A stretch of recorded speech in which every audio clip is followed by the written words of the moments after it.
Hi everyone.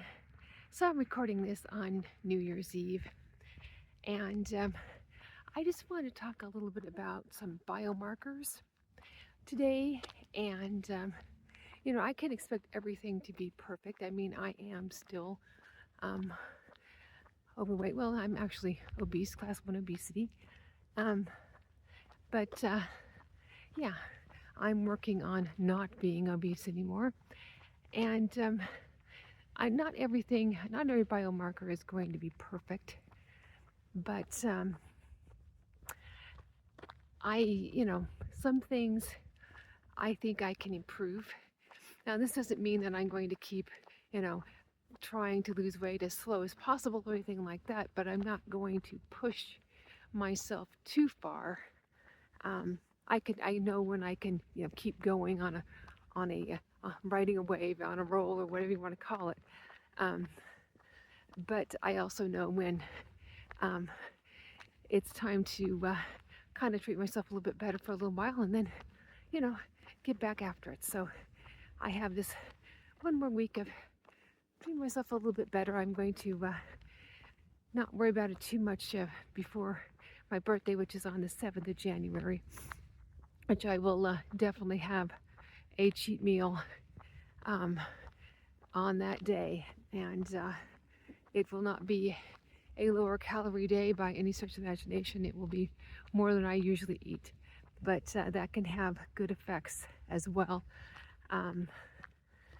I am starting to eat about 50 more calories on days when I feel like eating more, and that will bring me up to a better calorie range, and that way, if I need to drop them, I have somewhere to go. Otherwise, the other way I was going, I had nowhere to drop them. So it's kind of an issue. Now I am, again, exercising more, walking more, because walking is kind of not considered exercise, sort of is considered exercise, but it doesn't make you feel more hungry.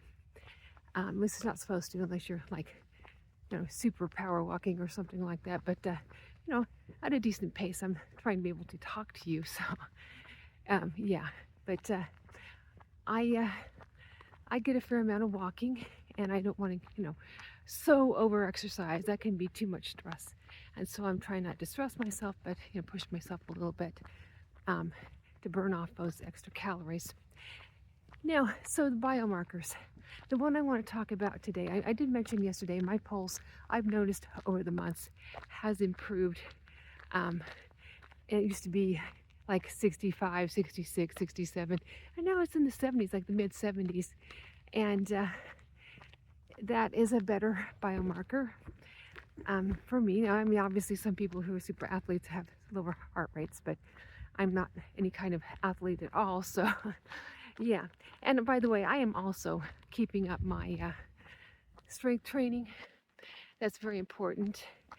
And I'm very committed to, I want to build a little muscle. I'm not going to bulk up. That's not going to happen. But I'm not really too concerned if sometimes I build a little muscle and I don't lose as much one week or whatever. If I'm bumping up my weights, in which I've been bumping them up a little bit more, been able to tolerate a little bit more weights, heavier weights, and that may be part of it too. I don't know, but it's a temporary thing, and in the long run, it pays better benefits. Again, don't sacrifice the permanent on the altar of the immediate. So yeah, I'm definitely keeping that up. And sometimes I just am not going to lose as fast. But obviously, with bumping up calories, I don't expect to be losing very fast. But I am now down to 14 again. It is 214.9, but it's still the 214s. So I can call that, 4 pounds down from where I was. From, the 100, so it's 104 pounds lost. And so I am happy about that. And I just want to see about, we all know there's a thermic effect to food, right? And I think most people do anyway, and you burn about approximately 10% of the calories that you consume and get in digestion. It takes more to digest protein, and carbohydrates are in the middle, and it doesn't take very much to digest fats. So if you eat a lot of fat, you're not going to get very much thermic effect of food. Carbohydrates depends on which ones and everything like that, how much you get, and protein has the most. But you know, protein can have its upsides and its downsides to having too much. And I am not a person who, personally, for me, believes that it's a good idea to consume an over amount of protein. But I am finding that there may be a way for me to get a little more protein in, and that might be a good thing. And so, anyway, my thermic effect of food, I'm taking my temperature and I'm recording what it is first thing in the morning when I wake up. Well, it's within about 5 minutes of waking up because the thermometer is downstairs, but I take it under the arm. And then I'm going to take it at midday between lunch and dinner. I don't tend to eat anything between lunch and dinner unless I'm working out, and then I'll have like some fruit afterwards. I try to remember to eat something with a little carbohydrates, complex carbohydrates. Well, I don't know, fruit is sort of semi-complex carbohydrates, I guess you could say. But anyway, I usually try to remember to have some fruit afterwards. But anyway, somewhere in the afternoon, and I am checking it after breakfast, lunch, and dinner because I want to see what different foods do to me thermic effective on for me personally. So what I'm doing is I'm also, besides trying to consume a little more roots, which I consider radishes to be in that group, although it is a brassica, so we'll see how that affects me. I'm not going to eat a whole lot of them. And more bone broth. I'm trying bone broth, and I might try something with gelatin. I don't know, but that usually involves some sugar. So maybe I'll just stick with the bone broth, which does already have some natural gelatin in it. And I'm just going to add bone broth to, like today I'm going to have some beef with some peppers and onions and carrots and add some bone broth to it and see how that works. I'm going to try to eat a little less chicken. When I do have meat, I'm going to make it more beef. Not that I'm not going to have any chicken, but a little bit less chicken. And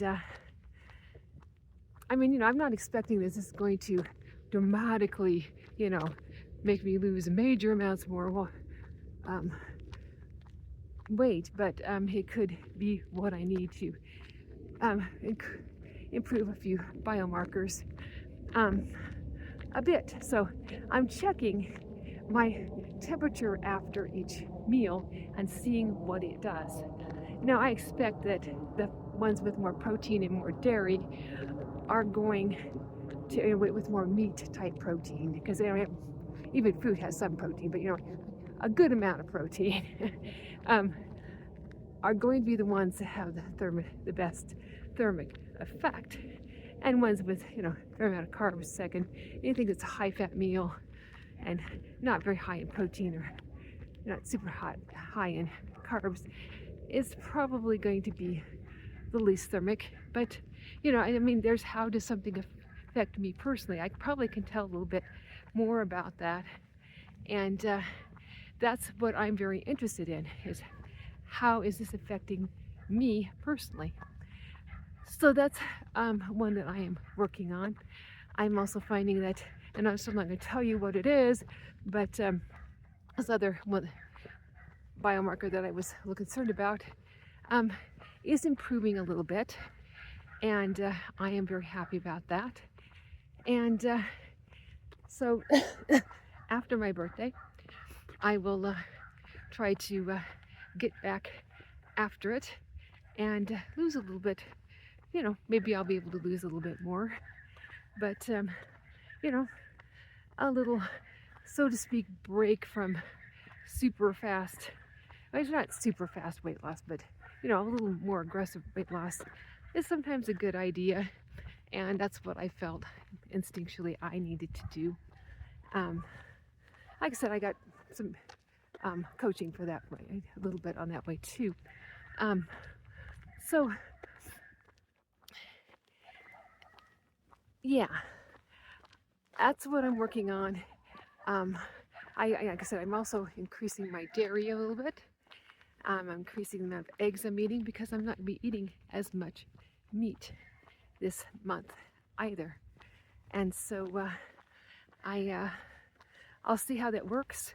I might have to switch it up and go, actually, I probably should eat a little bit more. So I don't know, but that's my kind of inkling is that's what I need to do. So that's kind of where I'm going with it for the moment. And of course, coffee also helps with the thermic effect as well. So I will probably be consuming a little more coffee, not necessarily 2 coffees every day because I'm usually used to just 1 coffee a day, but once in a while I have 2. And so I'm not like every last word I'm hanging on when it comes to the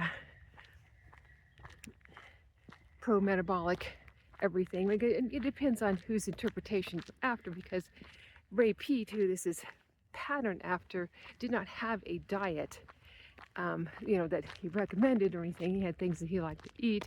He had observations about certain foods, and don't be afraid of sugar, don't be afraid of carbohydrates, that starch. He had some things to say about most starches and how they were harder to lose weight for a lot of people, especially people of a certain age, but especially if they were involved also having PUFAs with that, it's polyunsaturated fats.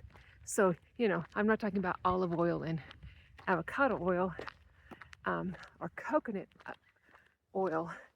I'm talking about, canola oil and safflower oil and that kind of thing, regular vegetable oil and whatnot, corn oil, that kind of thing.